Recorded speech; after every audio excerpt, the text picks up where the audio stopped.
మీ ఎలాంటి వ్యాపార ప్రకటనలకైనా వెంటనే మా ఛానల్ సంప్రదించండి. అందరికీ నమస్కారం. నేను శిరీష. ఈరోజు మనతో పాటు ఉన్నారు ప్రముఖ ఆధ్యాత్మికవేత్త జ్యోతిష పండితులు శేషగిరిరావు గారు. గురుగారితో మాట్లాడదాం. గురుగారు నమస్కారం. నమస్తే అమ్మ. గురుగారు, ఈ డిసెంబర్ మాసంలో మకర రాశి వారికి ఎలా ఉండబోతుందంటారు? ఎలాంటి జాగ్రత్తలు తీసుకోవాలి అంటారు? తప్పకుండా మకర రాశి వాళ్ళు అయితే కనుక ఆర్థిక విషయంలో ఖచ్చితంగా ఒక నియంత్రణ అనేది కానీ క్రమశిక్షణ అనేది కానీ చాలా అవసరం. ఎందుకంటే ఆర్థికంగా నష్టపోయే సూచనలు ఎక్కువగా ఉన్నాయి. అంటే మనం ఒక స్నేహితులకి ఇచ్చి మోసపోవచ్చు, లేదా ఎవరో మన స్నేహితుడు ఎప్పటి నుంచో అరే మన ఇద్దరం కలిసి పలానా దాంట్లో పెట్టుబడి పెట్టు నువ్వు కూడా కలుగు అని చెప్తే అక్కడ ఆ జాయింట్ వెంచర్లో దెబ్బతింటం అనేది ఉండొచ్చు. కనుక కొత్త ప్రయోగాలకి కొద్దిగా దూరంగా ఉండటం అనేది అవసరం, ముఖ్యంగా ఆర్థిక వ్యవహారాల్లో. అంతేగాని వీరు సంపాదించుకోవటం కానీ వీరు అంతటి వీరు వెళ్ళే మార్గాల్లో ఉన్నతి ఉంది. కానీ ఆ వచ్చిన డబ్బుని నష్టపోయే పరిస్థితులు కూడా ఈ నెలలో ఎక్కువ ఉంటాయి. సో అందుకని కొత్త ప్రయోగాల జోలికి వెళ్ళొద్దు, ఆర్థిక విషయాలు తగు జాగ్రత్తగా ఉండండి అనేది ఈ నెల మనం వీరికి ప్రత్యేకంగా చూపించే సూచన. ముఖ్యంగా విద్యార్థులకు ఎలా ఉండబోతుంది అంటారు? మరి అయితే ఇక్కడ విద్యార్థులకైతే కనుక వీరికైనా సరే ఇప్పుడు ఇమీడియట్గా రాసే పరీక్షల్లో అయితే కనుక మార్కులు కొంత ఇబ్బంది పెట్టడం అనేది అయితే ఉంటుంది. ఎందుకంటే వ్యయ స్థానంలోనే వీరి యొక్క లాభాధిపతి సంచరించడం అనేది ఒకటి. తర్వాత మళ్ళీ అసలు అదృష్టకారకుడు కూడా వ్యయ స్థానంలోకి చేరుకోవటం అనేది ఒకటి. కనుక చదువుల్లో ఇమీడియట్గా వచ్చే రిజల్ట్స్ ఏవైతే ఉంటాయో అలా రాసి పరీక్షలు వాళ్ళకైతే ఇబ్బందే. తర్వాత ఒక 2-3 నెలల తర్వాత రాసే వాళ్ళకి పర్వాలేదు, సానుకూలత ఉంటుంది మకర రాశికి కూడా. కానీ ఇప్పుడున్న వాళ్ళకైతే కనుక అట్ ఏ టైం ఇప్పుడైతే కరెక్ట్ లేదు.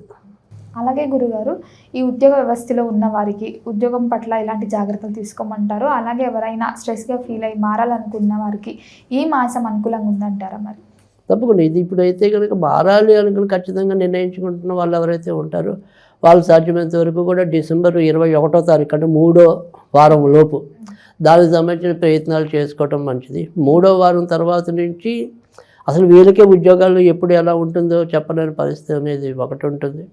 సో అక్కడి నుంచి నిర్ణయాలు తీసుకోవడంలో కూడా కొంత తొందరపాటు అనేది ఉంటుంది. కనుక ఇక్కడ కరెక్ట్గా ఆలోచించి ఒక స్టెప్ వేయడానికైతే కనుక ఈ డిసెంబర్ 21 లోపు అయితే కనుక మరింత సానుకూలత అనేది అయితే ఉంటుంది. అలాగే గురుగారు, ఈ వివాహం జరగని వాళ్ళు ఎవరైతే వివాహం కోసం ప్రయత్నిస్తున్నారో వారికి ఈ మాసంలో వివాహ యోగం ఉందంటారా? మరి తప్పకుండా ఆ వివాహానికి సంబంధించిన ప్రయత్నాల్లో ఎవరైతే ఉంటారో వాళ్ళకి మాత్రం డిసెంబర్ 12వ తారీఖు నుంచి 24వ తారీఖు లోపు ఆ 12 రోజుల్లోపే ఎక్కువగా అవకాశాలు ఎక్కువ కనిపిస్తున్నాయి. ఆ తర్వాత మళ్ళీ ఏదో విధంగా కొంత వాయిదా పడే అవకాశం కూడా ఎక్కువగా కనిపిస్తుంది. అలాగే సంతానం లేకుండా బాధపడే వారికి సంతాన యోగం ఉందంటారా? ఇది ప్రస్తుతం అయితే కనుక వీళ్ళ సంతానకారకుడు మంచి ప్లేస్లోనే ఉండటం అనేది ఉంది. కనుక ఇక్కడి నుంచి ఇంకొక నెల కూడా వీరికి సానుకూలత అనేది ఉంటుంది. కనుక ఏదైనప్పటికీ కూడా గట్టిగా సంతానం కావాలనుకునే వాళ్ళకైతే కనుక ఇదే సరైన సమయం. ఎందుకంటే ఇంచుమించు వచ్చే నెల కూడా మంచిదే ఉంటుంది. సో అందుకని ప్రయత్నించుకుంటుంది మంచిది. అలాగే గురుగారు, ఈ కళాకారులకి అలాగే సినీ రంగంలో వారికి అలాగే ఈ రాజకీయ రంగం వాళ్ళకి ఎలా ఉండబోతుందంటారు ఈ మాసం అంతా? అంటే రాజకీయ రంగంలో ఉన్న వాళ్ళకి ఇక్కడ కూడా వీళ్ళకి డిసెంబరు ఏదైతే 15వ తారీఖు లోపు అయితే రాజకీయ రంగంలో ఉన్న వాళ్ళకి మంచిది. సో ఖచ్చితంగా మంచి పదవులు పొందడానికి, సో పట్టుదలతో వారు అనుకున్న లక్ష్యాన్ని అధిగమించి పొందడానికి ఉంటుంది.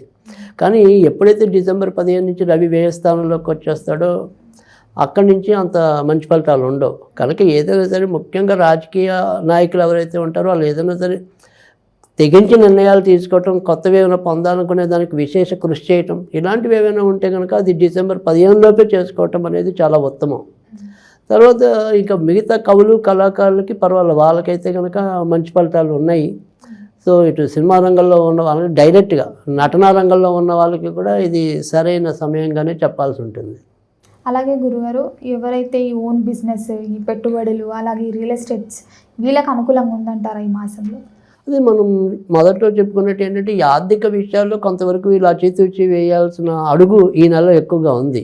సో అందుకని తొందరపడి అప్పటికప్పుడు డైరెక్ట్గా నిర్ణయాలు తీసుకోవటం, సో లేడికి లేచిందే పరుగన్నట్టు పరిగెత్తకుండా ఉండటం, సో ఆ రకంగా కొంత జాగ్రత్త తీసుకోవాల్సిన అవసరం అయితే ఉంటుంది.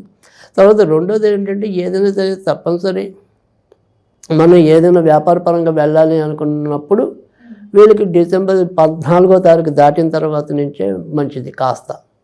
కానీ బాగా 100% నమ్మకంగా వెళ్ళవలసిన నెల అయితే కాదు వ్యాపారస్తులు. గృహయోగం ఉందంటారా మరి?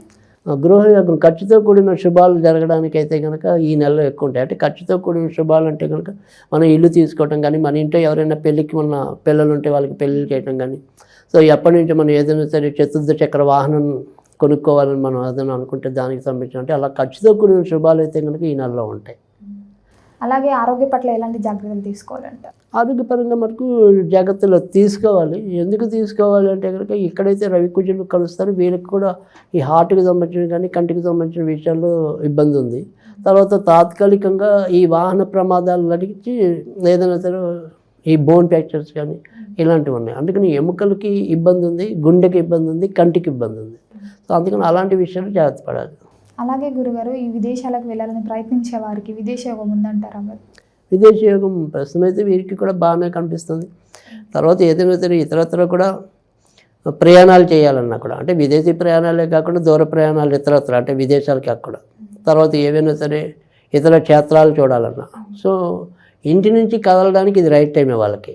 సో ఇంట్లోనే బందే కూర్చోకుండా, సో అందుకని ఆ రకంగా కూడా జరుగుతుంది. అంటే ఇటు మనం సంపాదన రీత్యా వెళ్ళాలన్నా, ఒక ఎంజాయ్మెంట్తో వెళ్ళాలన్నా, సో ఇద్దరికి అదే రెండు రకాల వాళ్ళకి సానుకూలత ఉంది.